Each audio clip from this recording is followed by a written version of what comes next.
রাজা সলোমন যখন তার ধর্মপ্রচারের শিখরে ছিলেন এবং তখন তিনি ফরৌনের এক কন্যাকে বিবাহ করলেন, যা আমার কাছে ভালো কাজ ছিল না, কারণ ঈশ্বর তা নিষেধ করেছিলেন।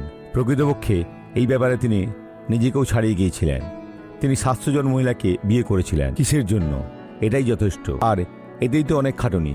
ভাবুন তো, 700 জনের কথা, আর তারা কি ভীষণ কষ্ট পেত। তিনি হয়তো তাদের প্রত্যেকের সাথে দেখা করতে যেতেন মাত্র প্রতি 5 বছর অন্তর একবার।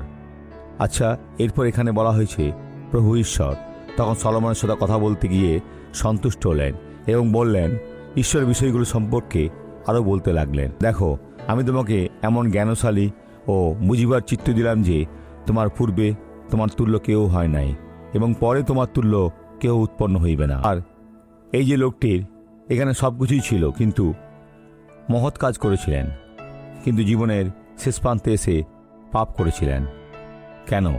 কারণ তার বিদেশি স্ত্রীরা তার হৃদয়কে কলুষিত করেছিল। সে হেরে গেছে। কোনো কিছু হারাবেন না। ঈশ্বরের প্রতি বিশ্বস্ত থাকুন, কারণ ঈশ্বর আপনাকে বিজয় দান করবেন।